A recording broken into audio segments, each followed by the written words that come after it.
Good evening. Hi, I'm a real alcoholic, and my name is Suzie. The big book said I have to tell you what I used to be like, what happened, and what I'm like now.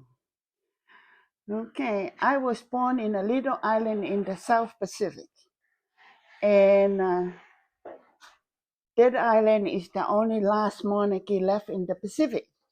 They have king, queen, nobles, and commoner. And whatever you're born to, that's what you're supposed to stay. And my mom was noble, my dad was commoner. And all my life, I couldn't fit in anywhere. When I go to my mom's side, we were not good enough because we were half commoner. But when we go to our dad's side, they didn't know how to treat us. So, and it looked like all my life, I always like that. I never feel fit in till I came to you all in Alcoholic Anonymous. And I blame my mom for that. All my life, I blame my mom for my life. Because if my mom didn't marry my dad, I wouldn't be like the way I am, And I act out a lot, I think I was an unhappy child, and I was always act out a lot.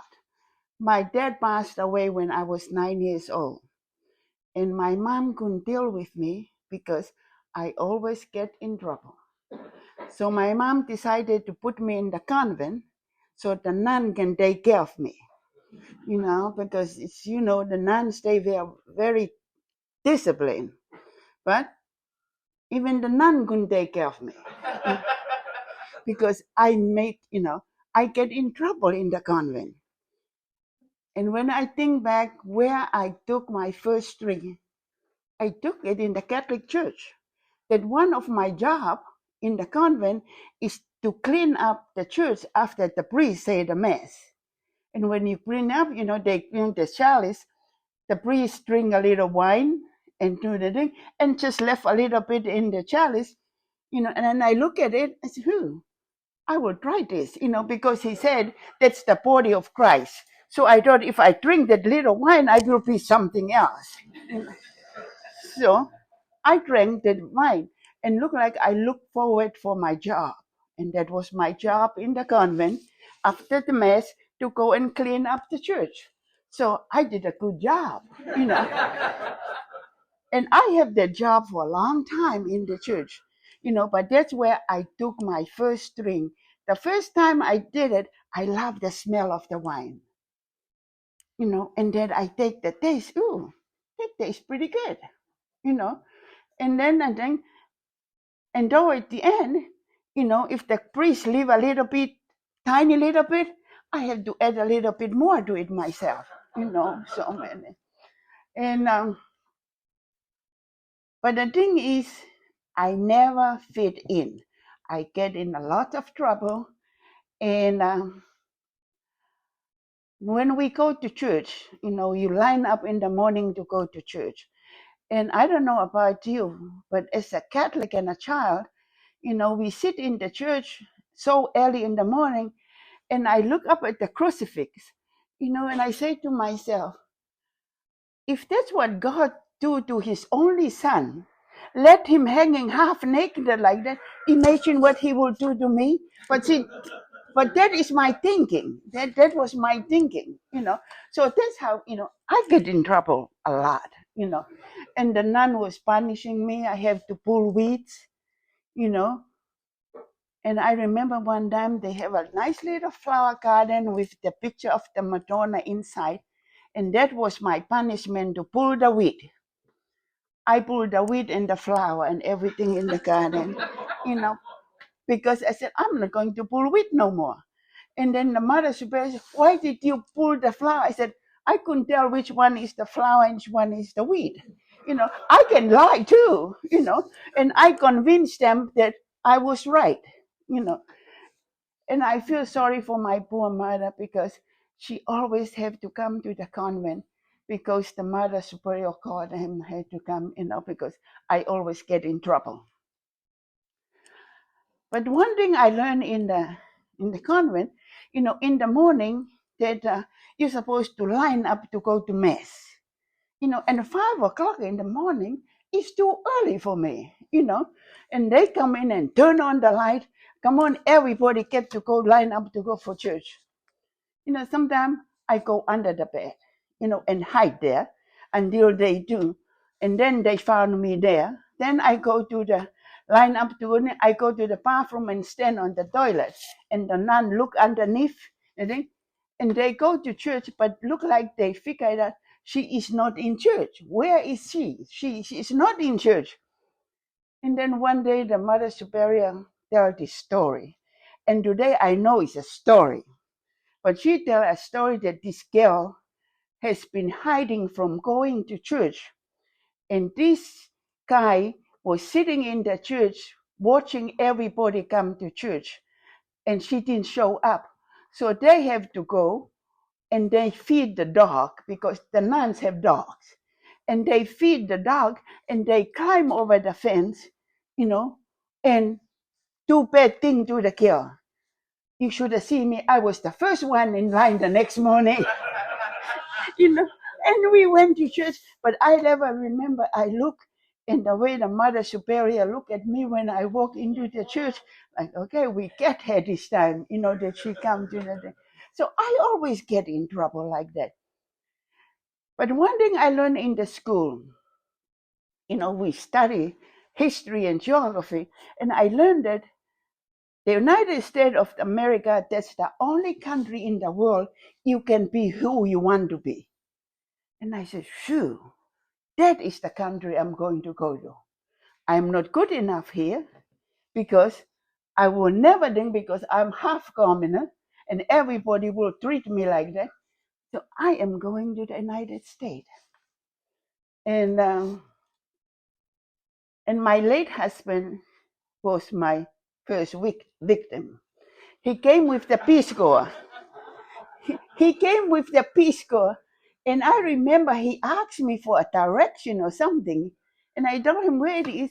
And then he showed up at church, at the Catholic church, And I can tell you, I have an ego. I am a very egotistical person. So you know how you go to communion. I always wait to be the last one to go for communion, And used to be, my mother said, why don't you go when everybody said, why you have to have the priest wait for you to come? To me, I want everybody to see me when I go in to take the communion. And that's how my late husband recognized me. So after the church, he came talk to me, and then, so we got married. And we came to the United States, And I didn't know that till I came to AA. Wherever I go, here goes Suzie. I was so unhappy. But when I came to the United States, and then I really like it because my husband came from Europe. He came home from work, he fixed himself a bourbon and coke, and then he had 1 or 2 glasses of wine with dinner. And before we go to sleep, he have a shot of cognac, And I thought this is just fine, The thing was, I think it was really good. But then it get to a point, I look at it, him and I, we drink, and we still have a bottle left. And when I clean up, washing and everything, I emptied the bottle because I said, what the use of leaving leftover wine for tomorrow? Let's have a new bottle for tomorrow. And in that marriage, we have 2 kids. I have a boy and a girl. And we married for 18 years and he passed away. I came to Alcoholics Anonymous, I was full of anger. I was angry with God because the 2 men I fell in love with, my dad and my husband, God took them away. I said, okay, try to take my children like I can do something about God, But I was so mad at God when I came to you all. And today I look at it, I think that God have a hand in my life. I started my drinking bad after my husband died. My late husband passed away. And the year I took my daughter to college, that's when my drinking started so bad. I drank myself to sleep.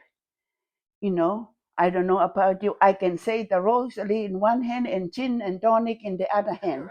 And I don't know if the rosary was working or the gin and tonic worked because I pass out and I go to sleep.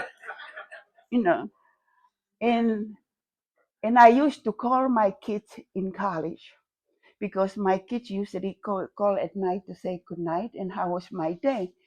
But see, this is my conniving mind. I said, okay, I call them and tell them good night and tell them I'm tired, I'm going to bed. So I will talk to you tomorrow. So, but then I drink, So I was afraid that if they call, they can tell I am, mom is not mom. So I think that was my daughter's sophomore year in college. And she was in New Orleans. She came to Tulane. My son was at the University of Colorado. But they decided they miss each other. So he transferred from Colorado to Tulane. So they'd be together.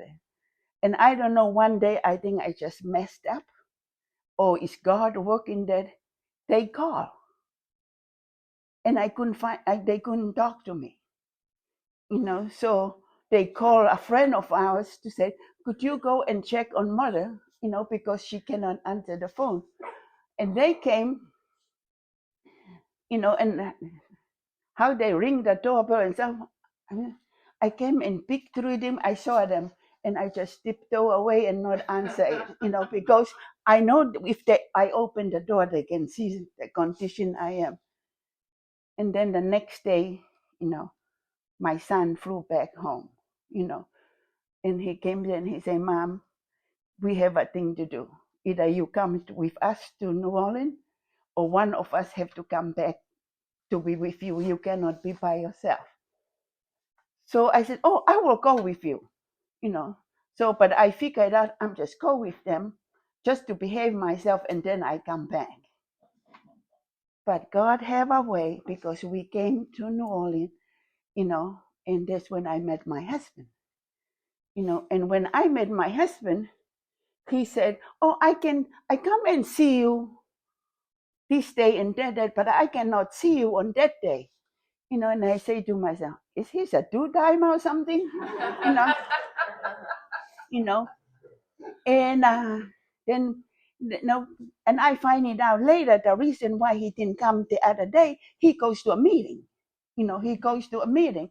And one day he said, I would like for you to come with me to where I go on Saturday and Wednesday or something like that. And I said, oh, okay. So I said, ooh, he's not a two-timer, so I'm going to go with him. So I dress up and go with him. And I went to a room like this, and and then I said, oh, this is a bunch of alcoholics, and they said, oh, if you want what we have, you have to do what we do. I look around in the room. I tell you, that I'm a very egotistical person. I didn't see anything I want in there. I said, I didn't see anything I want in there. But, every time I go there, and I don't know why, but they always call on me. And I always, hi, I'm Suzie, and I'm just a visitor.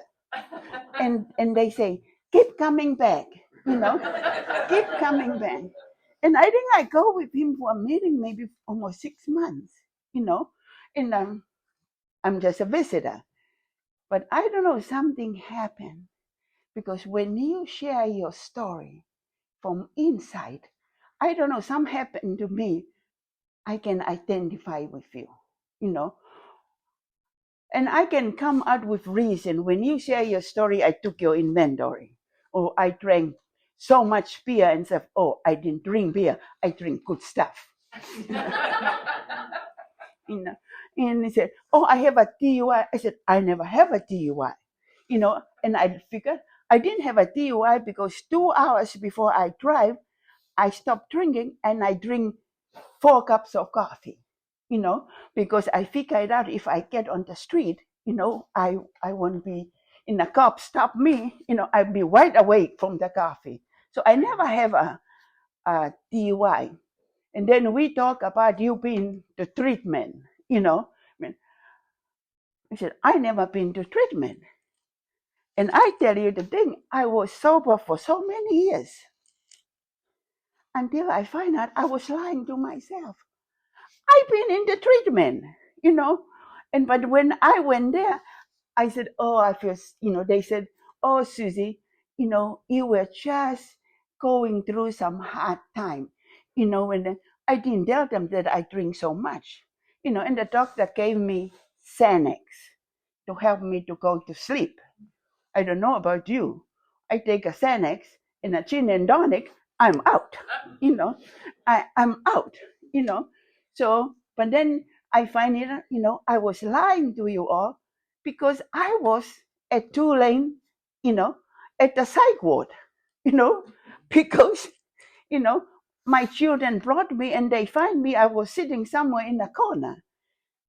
But see, you lie so much to yourself, like the book said, and nothing else you believe, you just believe your own lie. So I can remember very well. I was in the meeting, I back up. My husband and I, we were going to go to Seattle to visit his family in Seattle. So when we get on the plane, the stewardess came and she said, do you like something to drink? And I say, no. And he said, I tell on you, he said, oh, why don't you tell them to give you a Mr. and Mrs. T? And I said, oh, what's that? Just tell him because it's a mixture. I said, yeah, I can have a Mr. and Mrs. T. I find us is the mix when you mix Bloody Mary. So when she gave me the drink, I took one sip. Right away, I know something was missing in there. I mean, something was missing in that drink. It's a 3-hour flight to Seattle. I think I drink 3 of those mix, because I want to prove to myself that we went to Seattle, stayed there for 3 days, come home. That thing was stuck in my head. That something, I know what was missing was vodka was missing from that drink, was more than. So when we get home, he said, I have to go to work, but you can go to Winn-Dixie and get us some grocery. I said, oh, okay. I went to Winn-Dixie, and you guys laugh. And instead of going to the shopping, I went right into there and picked up the Mr. and Mrs. T. It come in the day, and I had right there where they selling the liquor. I mean, I remember exactly how I felt. I was walking around in Winn-Dixie for half an hour. I didn't have enough guts to pick up the vodka. But I already have the Mr. and Mrs. T in the cart. And all of a sudden, I just break out crying and left the cart in the store and went home without no grocery. And when he came home, I was telling him what happened to me in the store. And he didn't say nothing. And I said, you think I am alcoholic? And he said, nobody can tell you that. Nobody can tell you that. And that evening, we went to a meeting, and I don't know what happened. But the guy who was chairing the meeting, I can remember him exactly to today. He called on me, and I don't know what happened. It just came out of my mouth. I said, hi, I'm Suzie, and I'm an alcoholic. And I just poured out crying. And I felt like something just fell off my shoulder. But because I was sitting there listening to all, I don't know, something happened. So I am an alcoholic now. But before an alcoholic before I become alcoholic, one of the ladies in the meeting tell me, because I think they're getting tired of hearing me saying I'm a visitor. She said, Suzie, I can take you somewhere. Maybe you need to go there. I said, okay. So she took me to an Al-Anon meeting, and they asked me, why I'm there. And I told them, oh, I'm here because I go to there with my husband.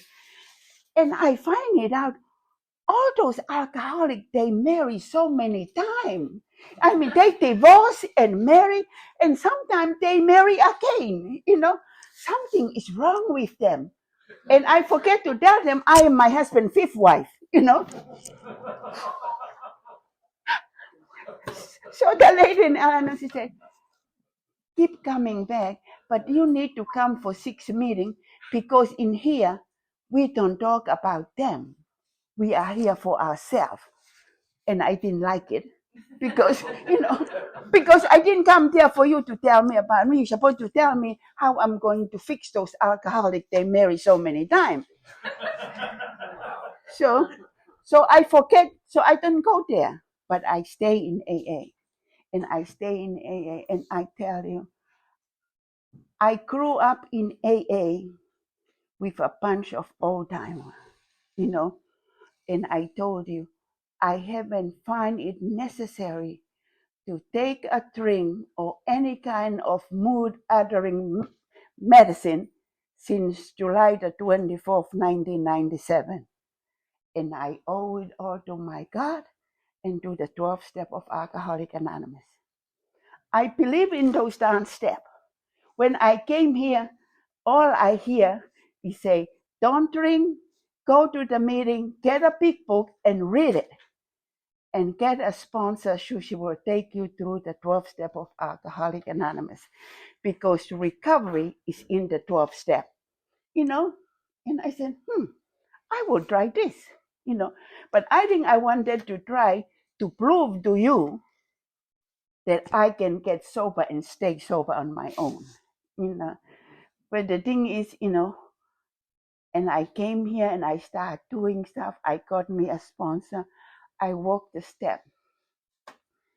I don't know about you, but the first step was the hardest step for me to take because I didn't want to be no alcoholic, because I saw on the TV what the alcoholic look like. They drink out of a paper bag and they have a trench. No, I didn't do that,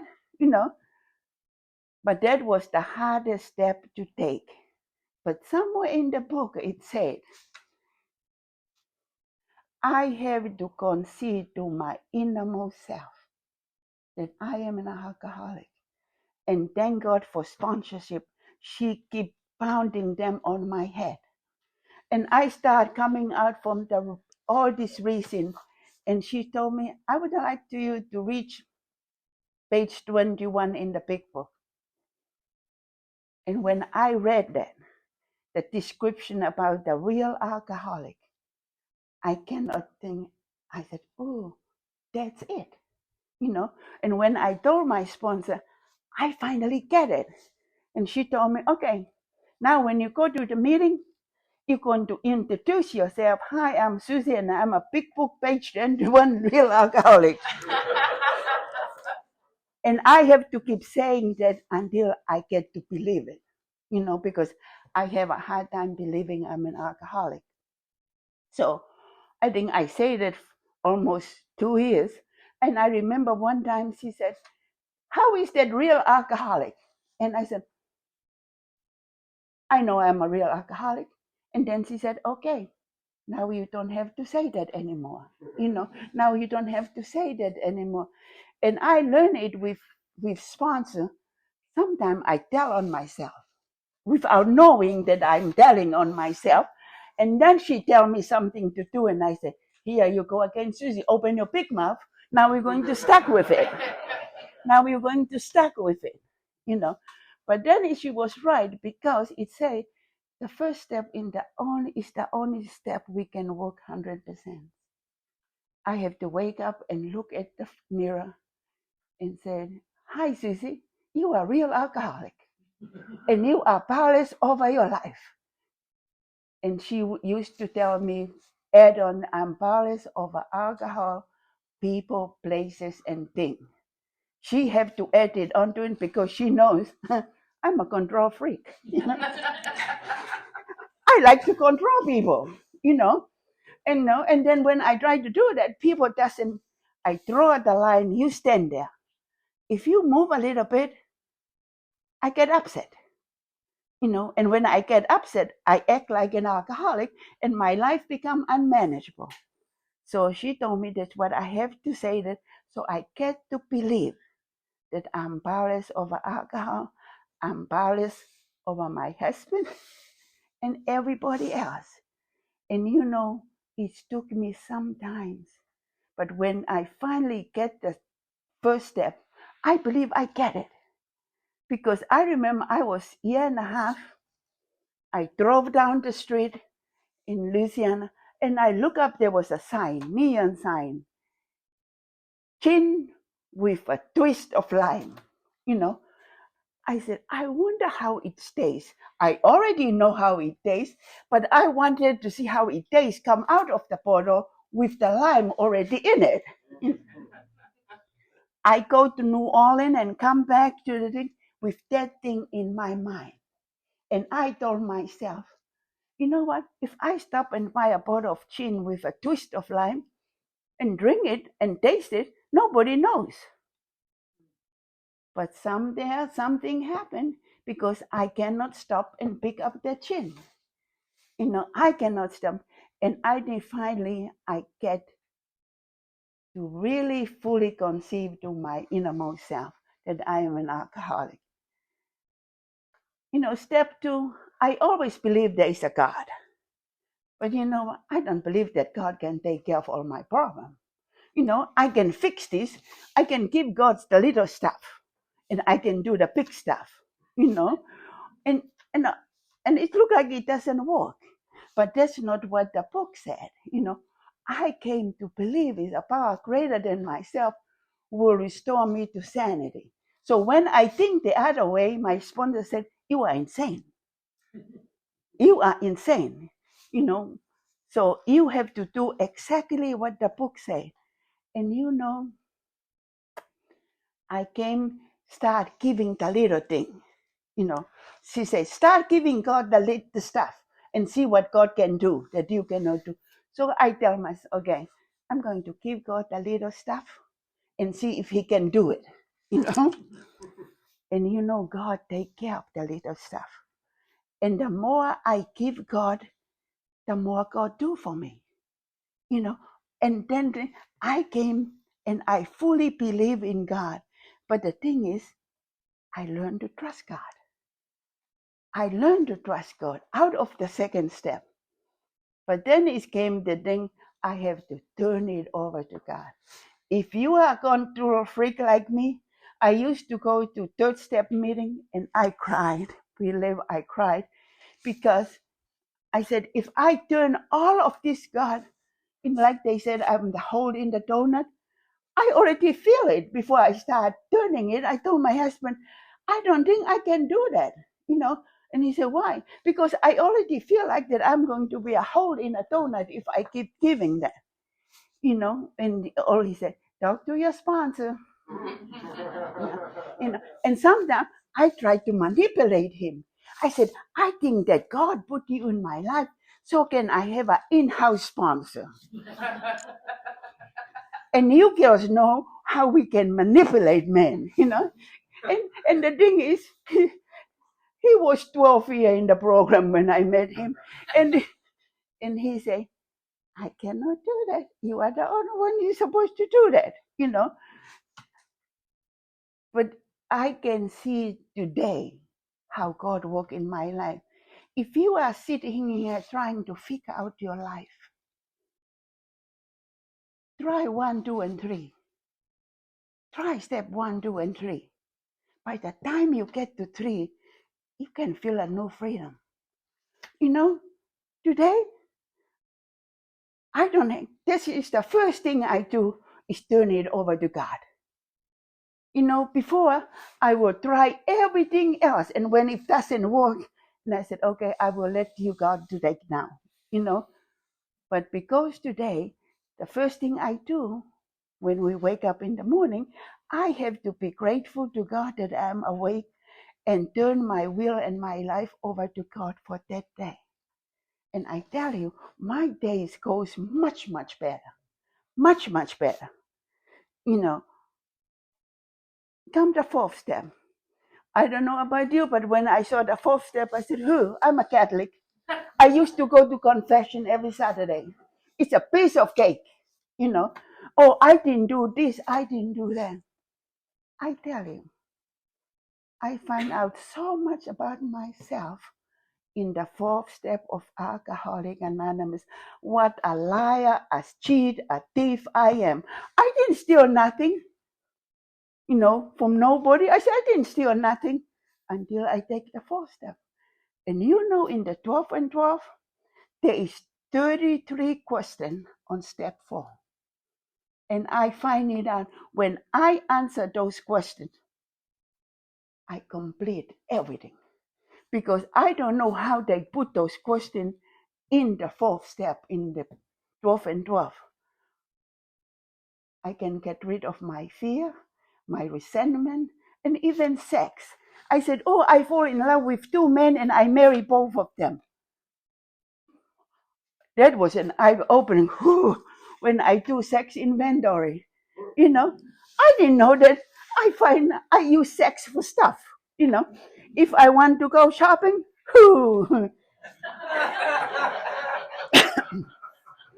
give you the best sex. And me and American Express card off to down, but see, I never knew that till I come to you all and answer those questions in the 12 and 12. And for me, what a freedom. If you sit here and you think, I've done so much bad thing. I have a news for you, kid. There is nothing you've done that nobody haven't done. Nobody has done. But for us, we have to get rid of it. And today, I have a lady who is my sponsor, and she's always call her my sponsor because she is the only person in the whole wide world. She knows all about Suzie. She knows all about Suzie, and she always loved me. She always loved me. When you find somebody like that in your life, I tell you, that spiritual connection you get, in out of that fifth step.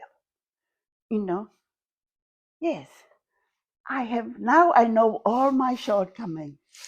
No one thing I know when I came to AA, I was staying at the poor girls. They used to be on the street, and then, I think that I was up here and they down there, and I cannot figure it out until I took a real fourth step. And I find it out there was no difference between them and me. They are on the street. I am at home. I am at home. And I do the same thing at home. So in here, we all the same. I learned I can look you straight in the eyes. I don't look down at you or look up at you. We just look straight in the eyes. The only person we can look up to is God. Only person we can look up is God. We all look to each other. Yes, I had a lot of shortcomings that I have to be ready to ask God to remove.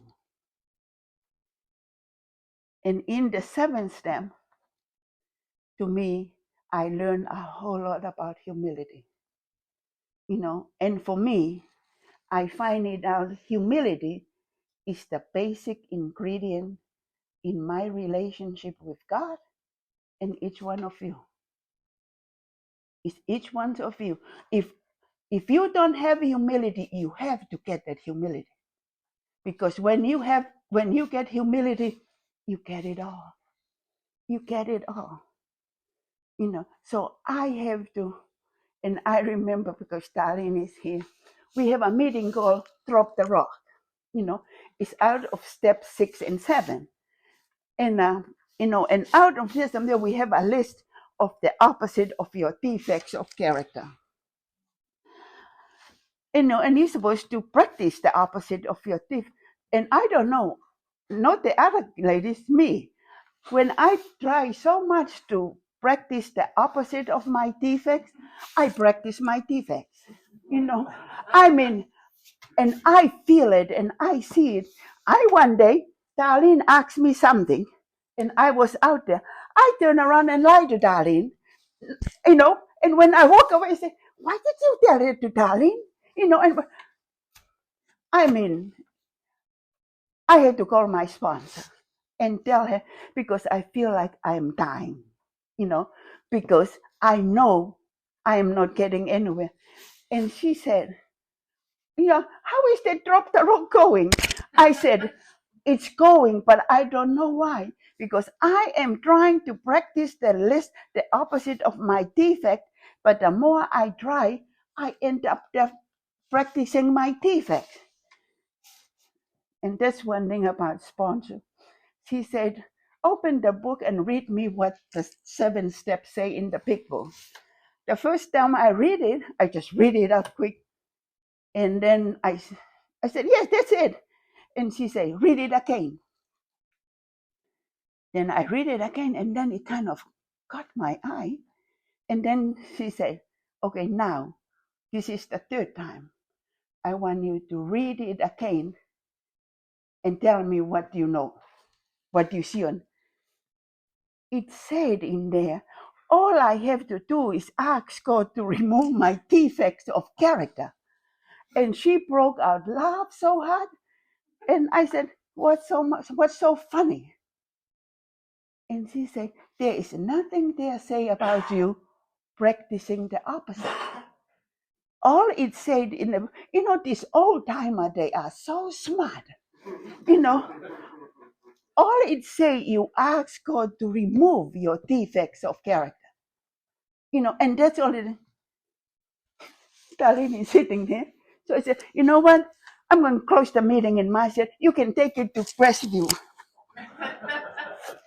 You can take it to Crestview. But see, my serenity and my sobriety is number 1 in my life. Nothing more. It have to be number 1 in my life. And I cannot do this when I'm falling down the thing. I mean, there is nothing worse than you lay in bed and trying to review your day, and you start losing count. Who did you lie to? And who did you were mean to during the day? You cannot sleep. It's not a good feeling. So, but I still have to work on it. And I have to take a list of all the people that I have harmed from my 4th step.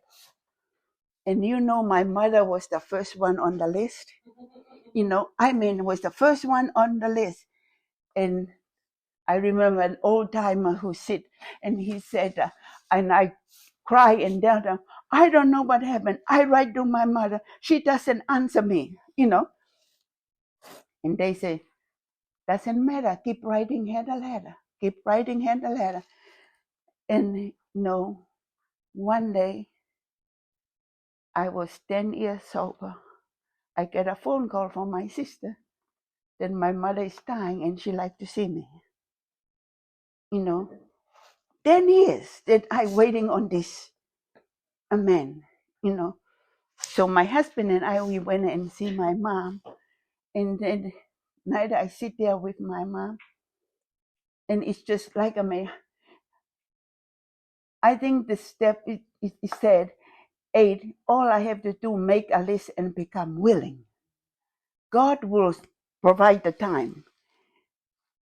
And I remember when I tell my mom, make an amend to my mom, because I blame my mom for my life, that you make my life miserable when you marry my dad, the commoner, and look at me. And my mom just looked up at me and tears running out her eye. And he said, and I told her that she never loved me. And my mom said, how did you ever think that I never loved you? You are the most unhappy child I ever see. I try to give you what you need, but you never been happy, And she gave me something that you all gave me. She looked at me and she said, this is the first time I ever see you happy. And I put on some weight too. And she said, you so happy and you get a little bit chubby, and, and she said, whatever you do, keep doing it. Keep doing it. And I owe it all to all of you. I don't have and I left. And my mother said, I want you to go back home. That is your home. That where your children are. If something happened to me, don't come back. I will always be with you. And you know what? I'm much closer to my mom today than when she was alive.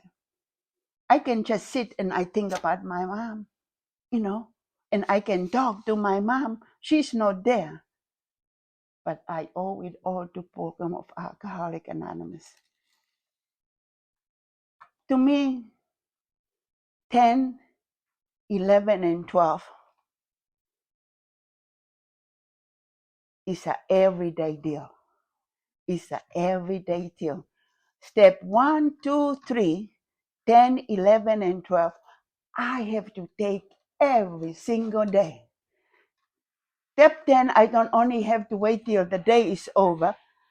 During the day, something disturbs me, or then I have to stop and take a look at why I am disturbed. And there is a line in the book, it used, make me so upset. But it's become a way of life for me, that spiritual axiom.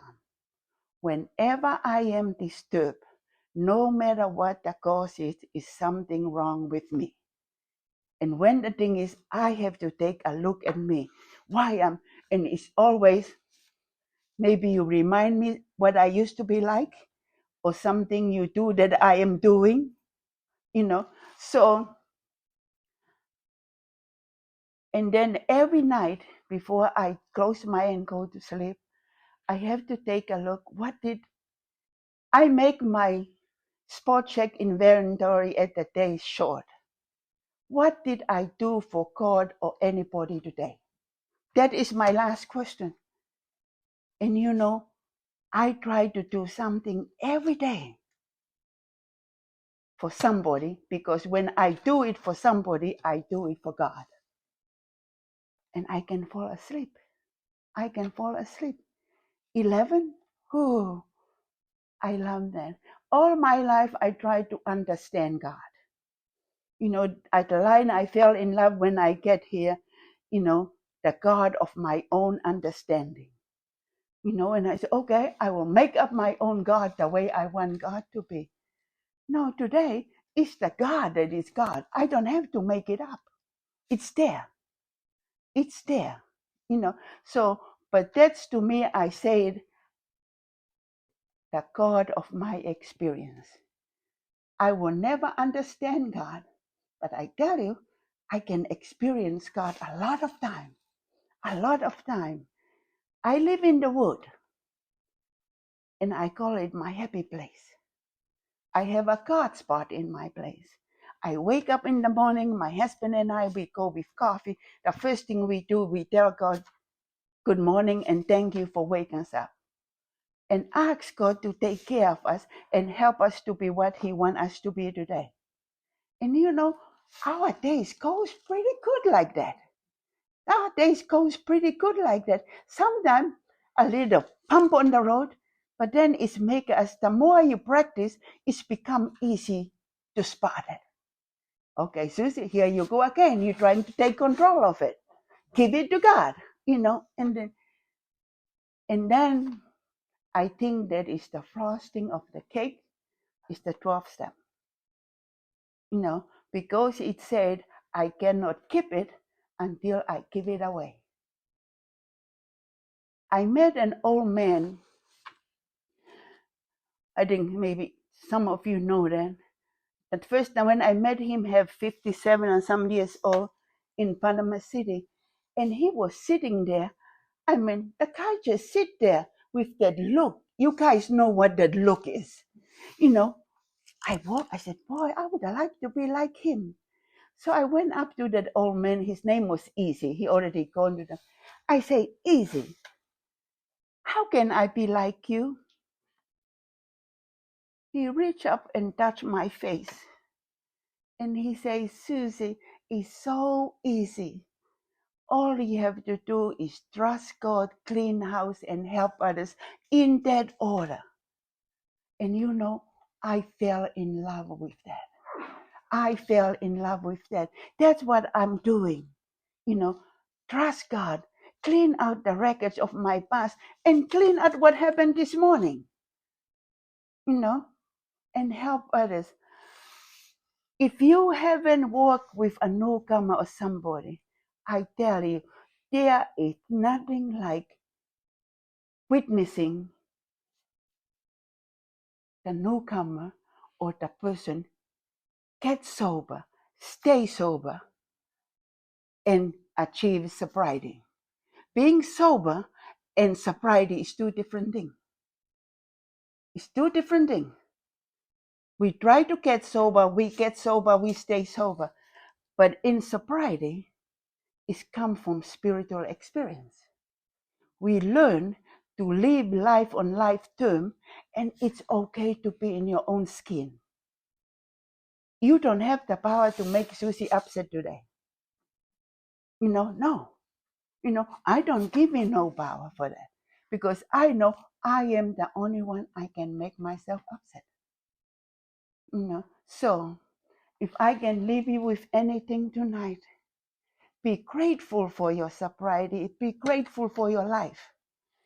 Happy people are grateful people.